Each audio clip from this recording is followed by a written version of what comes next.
Shalom. Call halal Yahweh by Shana Shai by Hashem Kakwadash. Double honors unto the apostles and the elders. Salutations to all my fellow laborers doing this work in truth and sincerity, risking their lives and their freedom to do so now more so than ever. To the scattered elect that are scattered around the four corners of the earth, that be like unto the speckled bird, the Israelite foreigners, and to the Akwath that are listening and learning. To you I say Shalom. This is your brother Malcolm from the branch of the Great Millstone here in Chicago, coming at you with another lesson in truth.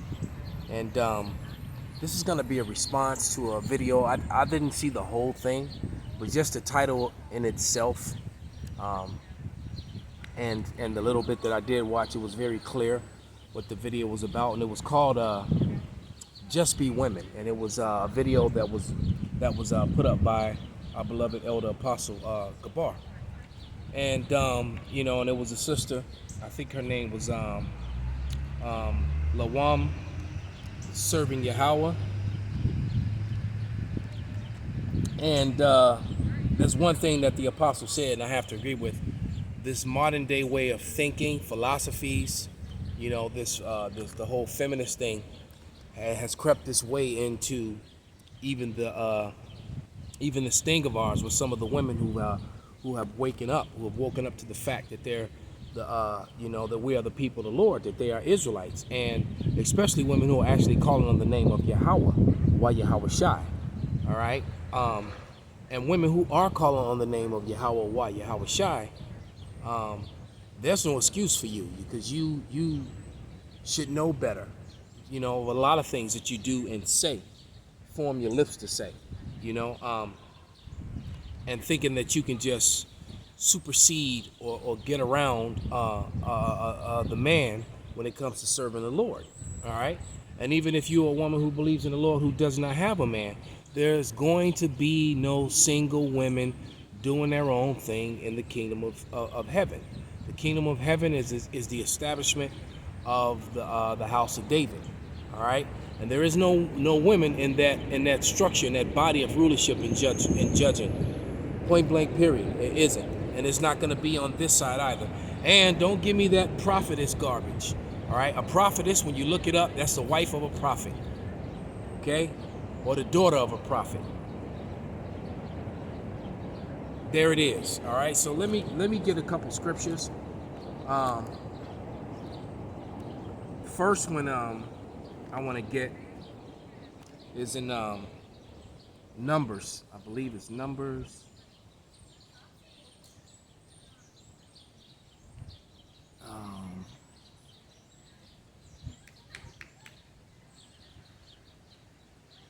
Bear with me for a second. So I want to just skim over it to make sure I'm grabbing the right thing.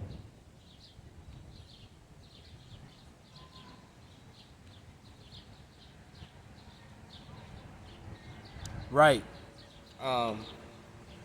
It's Numbers 30 and 10. And it reads, "And if she vowed in her husband's house bound her soul by a bond with an oath, and her husband heard it and held his peace at her and disallowed her not, then all her vows shall stand, and every bond wherewith she bound her soul shall stand." All right, it says, "But if her husband have utterly made them void on the day he heard them, then whatsoever proceedeth out of her mouth, lips, concerning her vows or concerning the bond of her soul shall not stand. Her husband hath made them void, and Yahweh shall forgive her. Every vow and every binding oath to afflict the soul, her husband may establish it, or her husband may make it void. But if her husband altogether hold his peace at her from day to day, then he establish all her vows or all her bonds which are made upon her, he confirmeth them, because he held his peace at her day that he heard them.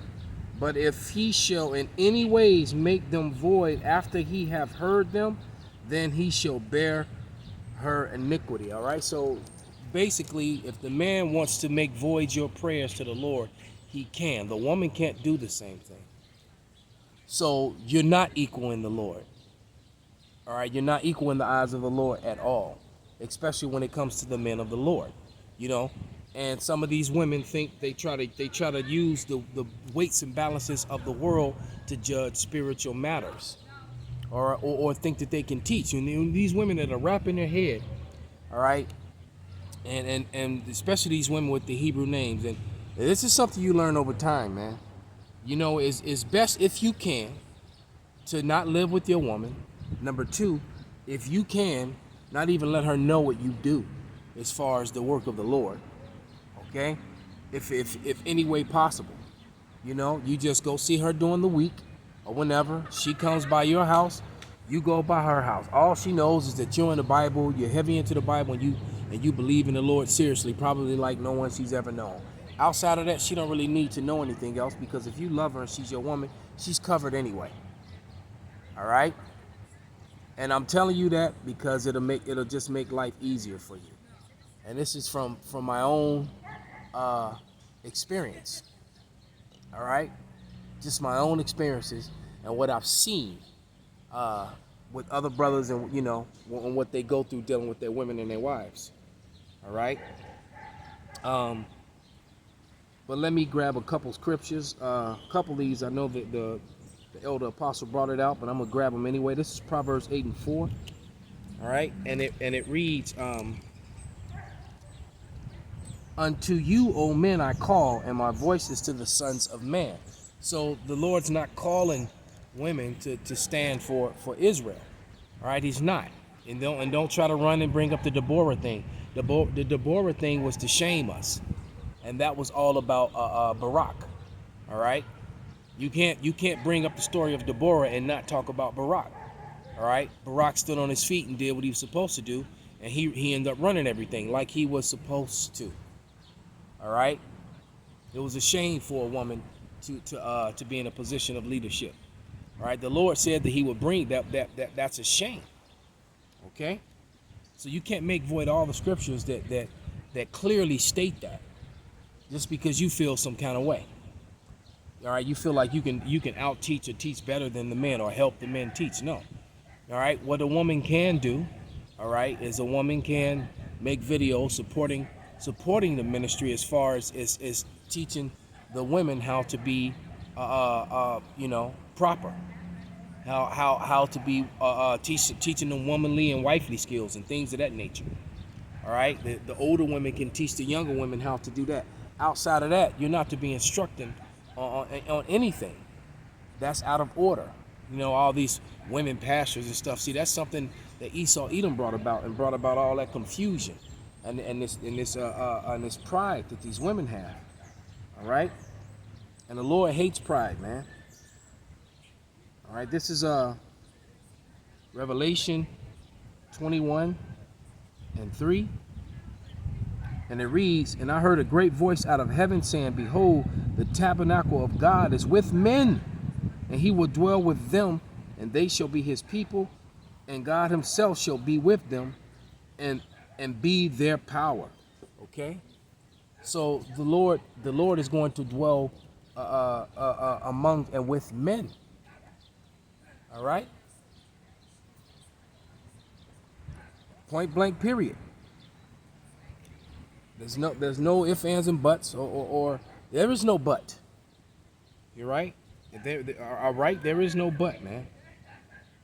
All right, because you know, Eve wants to be equal to men in this ministry, and that's and you're not. All right, and you're not in a position to be sitting up going back and forth with your man. All right. You know, like you gotta go word for word, tit for tat, to try to prove your emotional points. All right, the Lord is not dealing with emotion. All right, He don't care about, you know, if you have an argument, it needs to be proven with the scriptures. Point blank, period. If you can't prove something with the scriptures, then you're leaning into your own understanding. Point blank, period, man. All right, this is Romans. The book of Romans, the 16th chapter and the 18th verse, and it reads, "For they that are such serve not our Lord Yahushua HaMashiach, but their own belly, and by good words and fair speeches deceives the hearts of the simple. So somebody sitting up watching this Laman serving Yahweh chick. All right, she's empowering these women, and the Lord didn't set it up for women to be empowered. He set it up for women to be helpmates and servants unto their husbands. All right, if you don't have one, the Lord's going to give you one. Once again, there's going to be no single lady standing up, in the kingdom with their own places, and none of that. Every woman is going to be accounted for. All right, every woman is going to be the wife and bearing children for the men of the Lord to help bring back our great and mighty nation, man, because 2/3 of our people are going to be cut off and die. All right, and the Lord wants to bring them back, and He's going to bring them back through the elect. All right, this is Genesis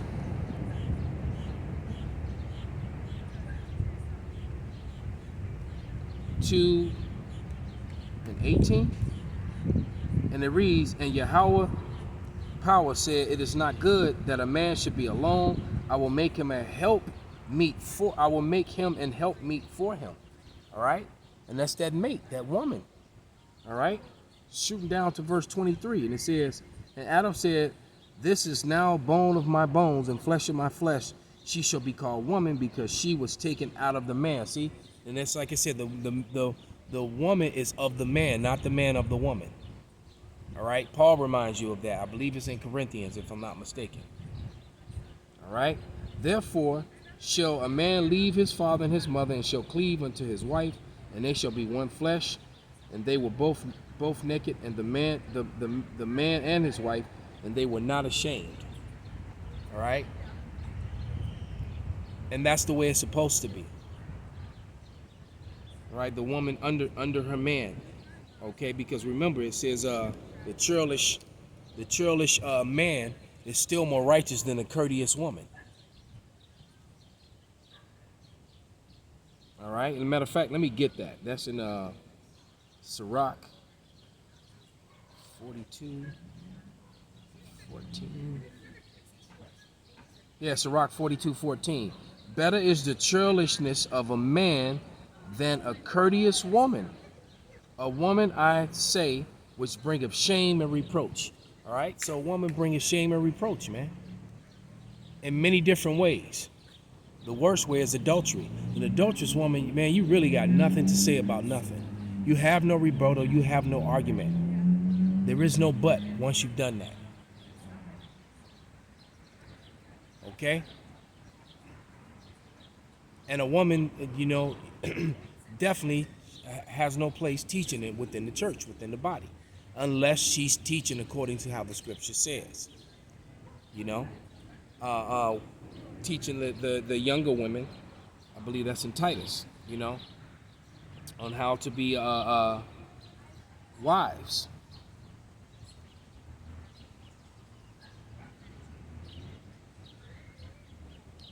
All right. Well, let me get that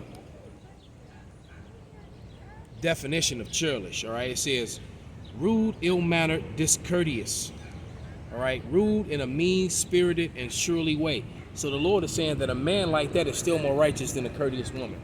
All right, churlish, of resembling a churl, vulgar, marked by lacking in civility and graciousness. Wow.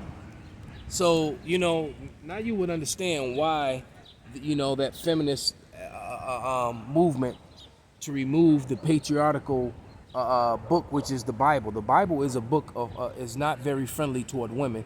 It's not very, very favorable toward women unless they're completely and totally submissive to their husbands, the way it was set up to be. Point blank, period. And it is what it is. And the laws of the Lord are not grievous. They're only grievous when you Slakia, when you've been brought up in Babylon and drinking this Babylon juice. All right. So with that, I hope this was an eye-opening and edifying lesson. Call halal Yahweh by Shema Shai by Shem Wakakadash. Wa Abba Babal Kwam Yasharala.